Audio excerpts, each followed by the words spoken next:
கிறிஸ்துவில் அன்பானவர்களே, இயேசு கிறிஸ்துவின் நாமத்தில் உங்களை வாழ்த்துகிறேன்.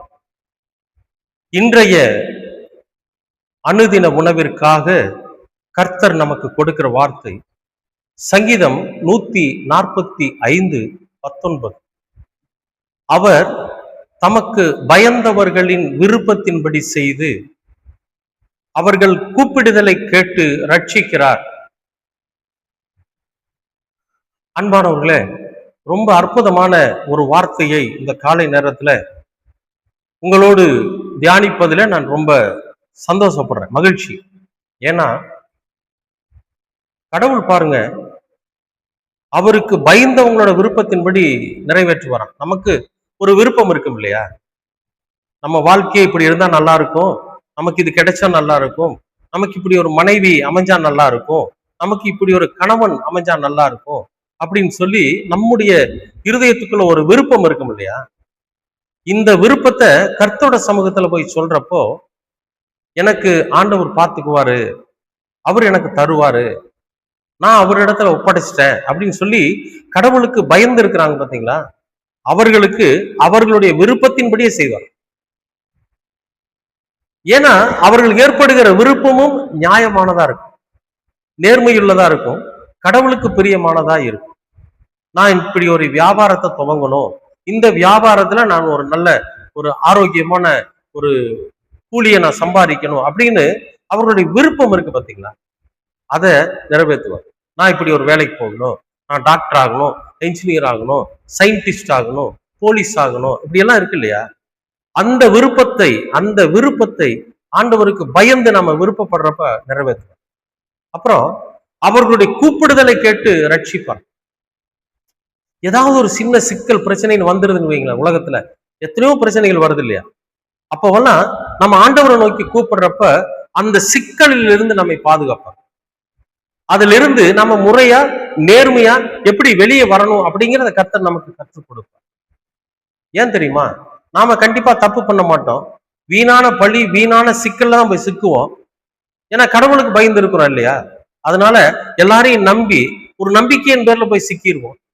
அப்புறம் ஆண்டவர்கிட்ட நாம, ஆண்டவரே நான் இப்படி வந்து இந்த ஆள் மேல இவரை நம்பி நான் இப்படி சிக்கல்ல சிக்கிட்டேன்னு வேண்டப்போ என்ன பண்ணுவாரு? நம்மை அவர் விடுவிப்பார்.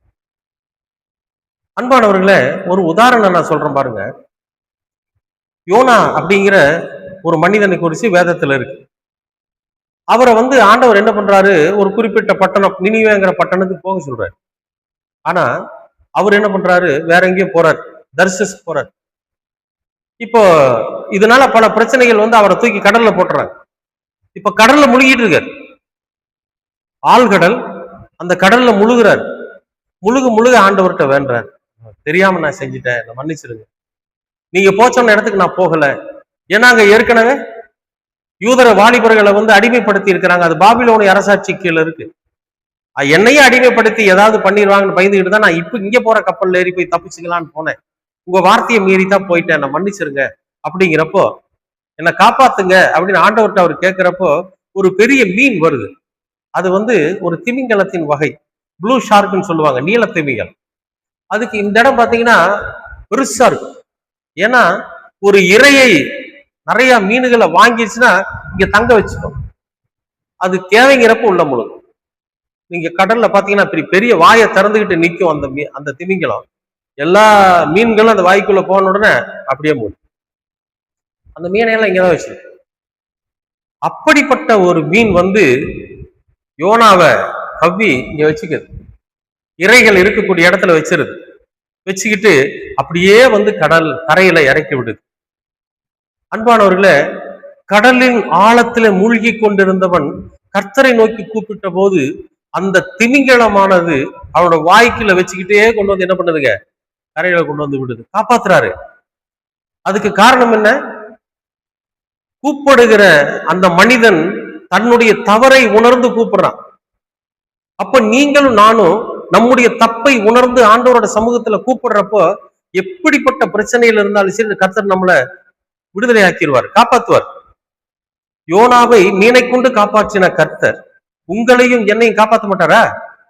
யோசிச்சு பாருங்க. கடல்ல முழுகினாலும் சரி, கடல்ல மூழ்கினாலும் சரி, பிரச்சனையில மூழ்கினாலும் சரி, பிராபலத்துல மூழ்கினாலும் சரி, எதுல மூழ்கினாலும் சரி, ஆண்டவர்கிட்ட நம்ம உண்மையான ஒரு காரியத்தை சொல்லி என்னை காப்பாத்துங்கன்னு நம்ம கூப்பிடுறப்ப ஒரு தகப்பன் எப்படி ஓடு வந்து கரம் கொடுப்பாரோ அது போல நம்முடைய ஆண்டவர் நம்முடைய கூப்பிடுதலை கேட்டு நம்மை ரட்சிக்க அவர் வல்லவராய் இருக்கிறார். நிச்சயமா செய்வார். நீங்க கூப்பிட்டு பாருங்க. என்னைக்காவது ஆண்டவரை கூப்பிட்டுருக்கீங்களா? கூப்பிடுங்க. இருதயத்தின் ஆழத்திலிருந்து கூப்பிடுங்க. எப்பேற்பட்ட பிரச்சனையா இருந்தாலும் உங்களை விடுவிச்சிருவார். விசுவாசிக்கிறீங்களா? அன்பின் பரலோக பிதாவே, உமக்கு நன்றி. இந்த நாளை ஆசீர்வதித்து கொடுத்ததற்காகவும் நன்றி. ஆண்டவரே, எங்களுடைய பிரச்சனைகளிலும் எங்களுடைய தொல்லைகளிலும் எங்களுடைய கஷ்டங்களிலும் இருந்து நாங்கள் உம்மை கூப்பிடுகிற போது நீர் எங்களுக்காக வந்து எங்களை விடுவிக்க வேண்டுமாய் ஜெபிக்கிறோம். ஒரு மிகப்பெரிய திமிங்கலத்தை கொண்டு யோனாவுக்கு விடுதலை கொடுத்த கர்த்தர், யோனாவை காப்பாற்றின கர்த்தர், எங்களையும் காப்பாற்றுவீர் என்று விசுவாசிக்கிறோம். எங்களுடைய கூப்பிடுதலுக்கும் நீர் செவி சாய்க்க வேண்டுமாய் ஜெபிக்கிறோம். இயேசு கிறிஸ்துவின் வழியாய் கேட்கிறோம் நல்ல பிதாவே. ஆமேன், ஆமேன், ஆமேன்.